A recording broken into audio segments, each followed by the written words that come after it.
Hai Binesian, ada nggak yang waktu SMA suka banget sama pelajaran sosiologi? Kalau ada, video ini cocok banget untuk kamu. Karena Bioni kali ini akan bahas tentang sosiologi. Kira-kira apa aja ya yang akan dibahas? Kita lihat setelah yang satu ini.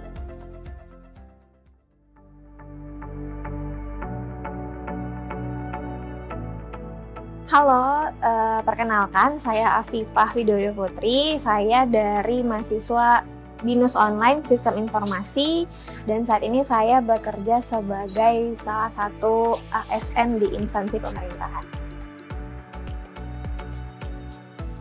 Kebetulan saya baru banget join di BINUS Online, baru sekitar sebulanan.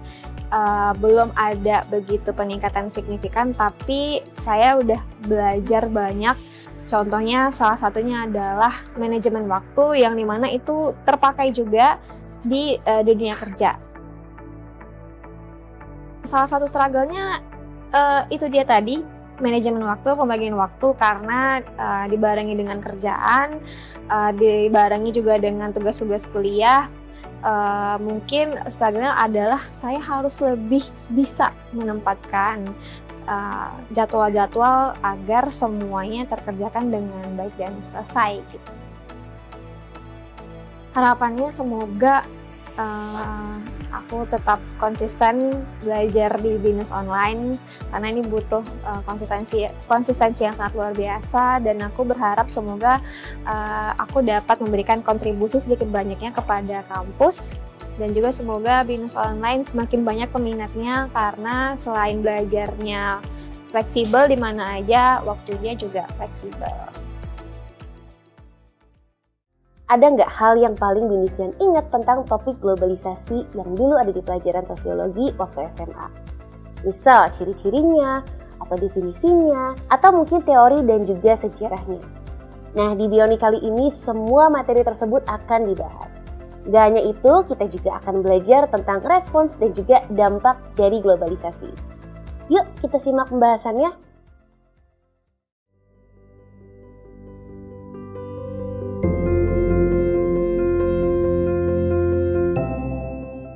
Teman-teman semuanya, saya kembali lagi dengan Liana di sini membawakan sesi 3 materi Sosiologi SMA MA kelas 12 dengan judul Globalisasi, Definisi, Ciri-ciri Teori dan Sejarah.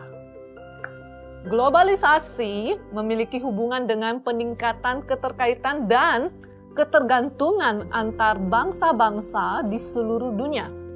Ciri-ciri terjadinya globalisasi ditandai dengan adanya perubahan konsep ruang dan waktu. Rekan-rekan pasti mengenal nih merek-merek ini nih. McD, Starbucks, Coca-Cola. Teman-teman juga dengan mudah mendapatkan produk-produk luar negeri saat ini ya. Mau makan ramen dari Korea, mau makan ramen dari Jepang, mau makan pizza dari Italia, dan lainnya. Nah, ini adalah salah satu dampak dari globalisasi. Perdagangan internasional antar bangsa-bangsa saat ini semakin mudah. Di Amerika Serikat baru saja merilis iPhone 14, maka di Indonesia pun produk iPhone ini dapat dibeli dengan langsung. Kemudian sosial media membuat interaksi dengan orang luar negeri semakin mudah. Teman-teman bisa memiliki teman dari luar negeri dengan cepat, ya. Teman-teman juga yang mengidolakan artis penyanyi K-pop artis ya kan yang dari luar negeri, dengan mudahnya tinggal follow media sosial mereka dan teman-teman bisa melihat setiap aktivitas mereka di sosial media tersebut. Saat video ini dibuat atau sesi ini dibuat, grup band Coldplay akan konser di Jakarta di bulan November mendatang. Informasi konser Coldplay tersebut dengan mudahnya diperoleh dari sosial media. Oleh sebab itu para fans dan juga para penggemar dari grup band ini melakukan postingan dan berita-berita terkait lagu-lagu grup band ini, akhirnya semakin banyak yang mengetahui tentang grup band Coldplay ini di media sosial. Banyak sejarawan menyebutkan bahwa globalisasi sebagai fenomena abad ke-20 yang dihubungkan dengan bangkitnya ekonomi internasional. Globalisasi sudah ada sejak berabad-abad yang lalu. Saat mulai perdagangan antar negara sekitar tahun 1000 Masehi sampai 1500 Masehi. Perdagangan jalan sutra dari Tiongkok dan India ke negara-negara lainnya, kemudian fase perdagangan kaum muslim di Asia dan Afrika, fase selanjutnya ditandai dengan eksplorasi dunia secara besar-besaran oleh bangsa Eropa. Kemudian revolusi industri yang terjadi mendukung keterkaitan antar bangsa-bangsa di dunia ini. Lah, beginilah sekilas sejarah tentang globalisasi. Baiklah, semoga rekan-rekan bisa memahami sesi ketiga ini. Ya, jangan lupa baca juga modulnya untuk supaya lebih memahami tentang globalisasi.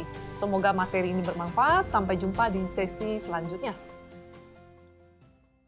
Selama 15 tahun BINUS Online berkarya, BINUS Online senantiasa memberikan pengalaman belajar bagi mahasiswa dengan memanfaatkan teknologi untuk mengakses informasi, koneksi, serta ilmu untuk peningkatan karir. Dengan semangat untuk membina dan memberdayakan masyarakat melalui pembelajaran online. BINUS Online menghadirkan 15.000 konten pembelajaran untuk Nusantara. Melalui online.binus.ac.id/digital content, Anda dapat mengakses berbagai konten pembelajaran dengan ribuan topik di bidang manajemen bisnis, akuntansi, sistem informasi, teknik informatika, teknik industri, dan beragam topik lainnya. Mari bersama membina dan memberdayakan dengan pendidikan berkualitas untuk peningkatan karir bersama BINUS Online.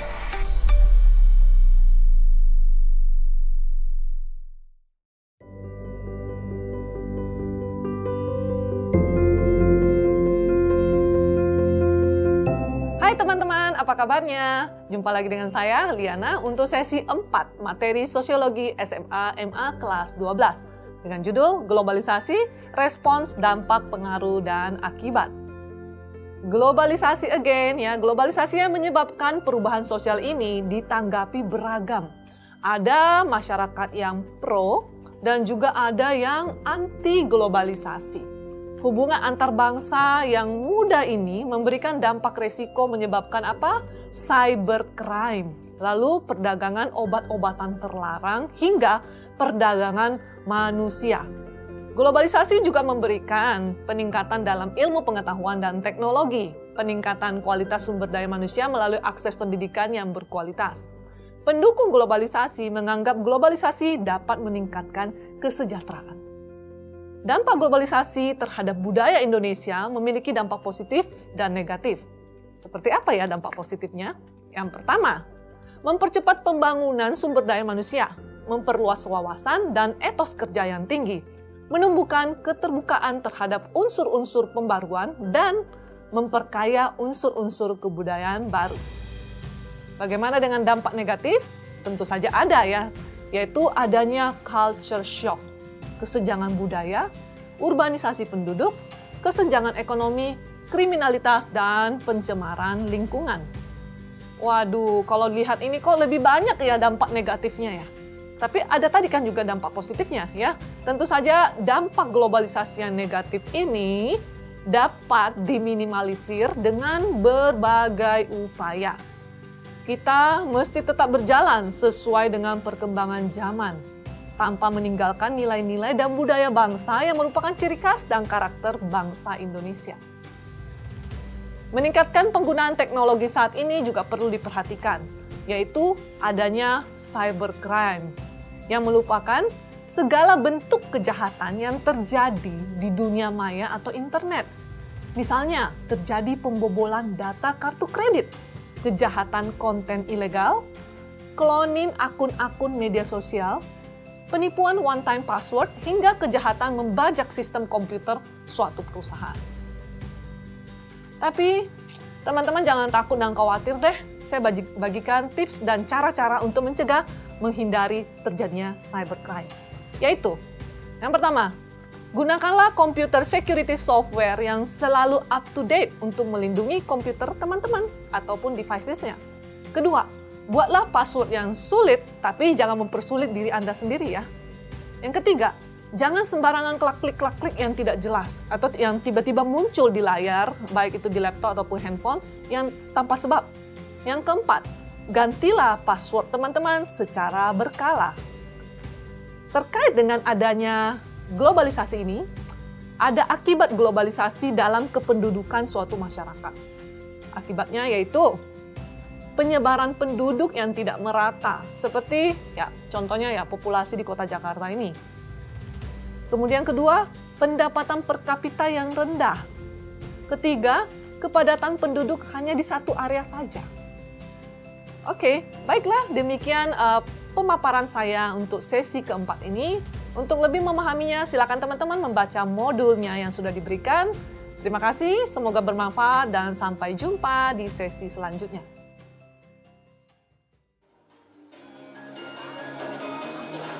Guna mempererat hubungan seluruh BINUSian dan menciptakan sinergi, BINUS University untuk yang ketiga kalinya menggelar Alumni Gathering Wisuda 70 BINUS Online di BINUS University at Kemanggisan, Kampus Anggrek.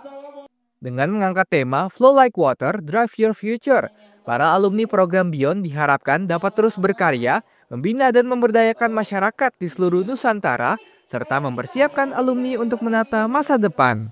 Banyak ilmu-ilmu baru yang kita dapat karena kan setelah lulus ini kan kita harus mempersiapkan diri nih buat ke karir selanjutnya itu akan gimana gitu. Jadi tadi lumayan banyak insight gitu sih dari HR tadi yang udah disampaikan tadi. Sama seru banget sih bisa ketemu teman-teman, kan selama ini kita kuliahnya secara online ya, terus jadi ngelihat secara langsung teman, dosen, dan itu berkesan banget sih.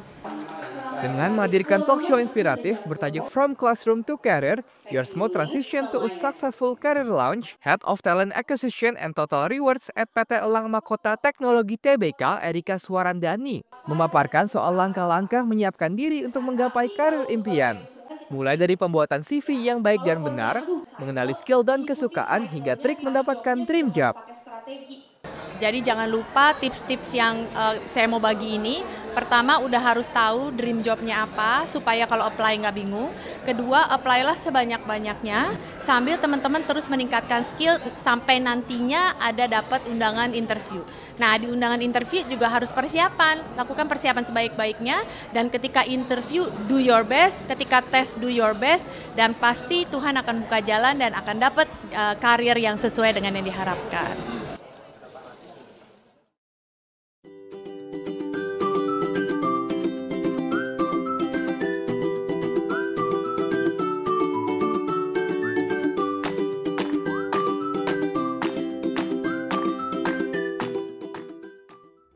Segitu dulu pembahasan kali ini, semoga ilmunya bermanfaat ya Binusian. Oke Binusian, kita sudahi dulu episode Bionik kali ini. Jangan lupa terus tonton Bionik setiap hari Selasa di Binus TV Channel. Nyalain loncengnya dan subscribe supaya kamu nggak ketinggalan konten-kontennya. See you on another episode, bye-bye!